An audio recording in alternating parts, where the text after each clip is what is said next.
Assalamualaikum warahmatullahi wabarakatuh. Perkenalkan, nama saya Doni Aditya Putra dengan NIM 223210120. Saya akan menjelaskan hasil dari UTS saya mengenai yang pertama itu bagaimana peranan guru dalam merancang, melaksanakan, dan mengevaluasi pembelajaran PAI. Yang pertama itu peran guru dalam merancang pembelajaran PAI merupakan suatu bentuk tanggung jawab yang diberikan kepada seseorang atau pendidik dalam menjalankan kewajibannya, serta dalam menjalankan kewajibannya tentu harus memperhatikan hal-hal dan dalam menunjang aktivitas dan kerjaannya, sehingga dalam prosesnya dapat berjalan dengan lancar serta apa yang ingin dicapai akan tercapai. Contohnya, membuat sebuah rancangan RPP, silabus, dan modul, serta lain sebagainya. Dan yang kedua itu, peran guru dalam melaksanakan pembelajaran PAI merupakan suatu bentuk pelaksanaan yang sudah direncanakan atau dirancang sebelumnya. Tentu harus memperhatikan hal-hal kecil dalam melaksanakannya, dikarenakan guru berperan sebagai pendidik yang harus mampu menjalankan serta melaksanakan tugas-tugasnya dengan baik, serta tanggung jawab sepenuhnya terhadap suatu profesi yang ditekuninya. Terkhususnya seorang guru PAI, apabila dalam melaksanakan rancangan tersebut kurang berjalan dengan baik, maka takutnya akan menimbulkan dampak yang kurang baik dan semacamnya. Contohnya, ketika dalam masa pembelajaran PAI, seorang guru harus memberikan contoh langsung mengenai terkait topik pembelajaran seperti cara berpuasa dengan baik dan benar, dan cara sholat dengan langkah-langkah yang benar. Dan yang selanjutnya itu, peran guru dalam mengevaluasi pembelajaran PAI merupakan suatu bentuk mengevaluasi perihal rancangan yang sudah dibuat dan dilaksanakan sebagaimana sebagai bahan seorang guru mengevaluasi apakah rancangan tersebut sudah baik atau belum. Contohnya, melakukan evaluasi secara formatif dan sumatif. Nah, yang selanjutnya itu, yang pertanyaan kedua itu, bagaimana konsep guru profesional dan bagaimana kaitannya dengan kompetensi pedagogik, kepribadian sosial, jelaskan dengan contohnya. Yang pertama itu, saya akan menjelaskan apa itu yang dimaksud dengan konsep profesional. Konsep guru profesional ialah suatu konsep yang harus dimiliki oleh seorang guru dalam menjalankan tugas-tugasnya serta aktivitas atau profesinya dengan tanggung jawab serta komitmen penuh sesuai dengan standar profesi keguruan. Nah, yang kedua itu kaitannya dengan kompetensi pedagogik, ialah kompetensi pedagogik terhadap konsep guru profesional ialah guru profesional harus mampu merancang, melaksanakan, dan mengevaluasi proses pembelajaran yang telah dilakukan secara efektif. Seorang guru profesional tidak hanya mengajari teori saja, melainkan harus dapat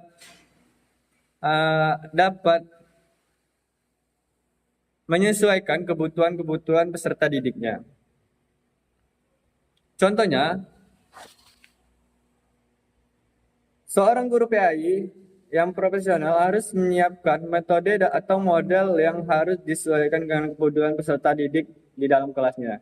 Apabila seorang peserta didik itu memiliki kekurangan dalam belajar, contohnya mendengar ataupun hal lainnya, seorang guru harus dapat menyesuaikannya dengan baik.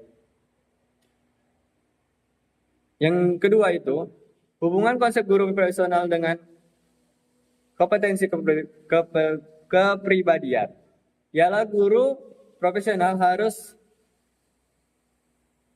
mencerminkan kepribadian yang baik serta karakter yang baik sehingga seorang guru itu bisa disebut dengan panutan bagi peserta didiknya. Contohnya, guru harus mencerminkan sikap disiplin dalam belajar. Itu akan menjadi contoh bagi anak-anak atau peserta didiknya dalam menjalankan tugas belajarnya. Yang ketiga itu, hubungan konsep guru profesional dengan kompetensi sosial. ialah guru profesional harus dapat memiliki kemampuan serta komunikasi dalam berinteraksi dengan baik di seluruh komponen sekolah. Apabila komunikasi atau interaksi kurang baik, maka konsep belajar tersebut tidak akan dapat terjalankan dengan baik dan mulus. Contohnya, guru harus menjalin hubungan baik dengan orang tua siswa sehingga terjalin silaturahmi.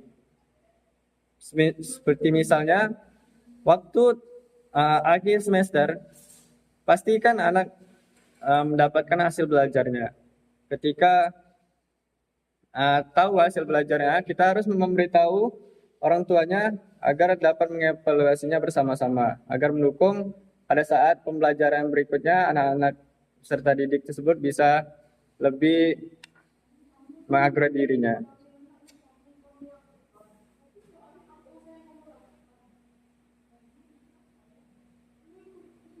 Yang selanjutnya itu pertanyaan ketiga, apa usaha yang harus kamu lakukan untuk menjadi guru PAI profesional? Jelaskan dan contohnya. Yang pertama itu, terdapat langkah-langkah yang harus disiapkan, diantaranya itu, seorang guru PAI harus dapat meningkatkan kompetensi pedagogiknya yang sudah kita dapat lihat dari sebelumnya, bahwasanya ada itu merancang, melaksanakan serta mengevaluasi pembelajaran yang ingin disampaikan dan terlaksanakan. Jadi, seorang guru profesional harus dapat menguasai cara pengajaran yang harus disesuaikan dengan perkembangan zaman. Karena guru PAI sekarang itu memiliki berbagai macam tantangan seperti tantangan teknologi dan semacamnya. Contohnya itu, dalam mengupgrade atau meningkatkan kemampuan diperlukan pelatihan, workshop dan sebagainya, semacamnya. Yang selanjutnya itu, langkah selanjutnya, seorang guru harus dapat mengembangkan kepribadian Islami dan teladan. Seorang guru harus merupakan cerminan atau panutan, jadi guru harus dituntut mencerminkan sebagai akhlak yang baik kepada murid-muridnya. Contohnya, menjaga kedisiplinan dan memiliki perilaku baik ketika belajar dan semacamnya. Itu akan mempengaruhi tingkat keberhasilan guru PAI itu dalam mengajar. Karena menjadi panutan bagi anak-anak peserta didiknya. Yang selanjutnya itu, langkah selanjutnya harus disiapkan adalah seorang guru harus dapat meningkatkan kompetensi sosial. Yang sudah saya sampaikan sebelumnya juga, bahwasanya ialah seorang guru harus dapat membangun komunikasi baik siswa sama guru, orang tua, dan masyarakat di lingkungan sekolah. Contohnya, aktif dalam kegiatan sosial sekolah, misalnya melakukan penyuluhan terhadap hasil belajar siswa kepada orang tua yang sudah saya jelaskan sebelumnya juga, dan semacamnya. Yang keempat itu ada langkah yang harus disiapkan.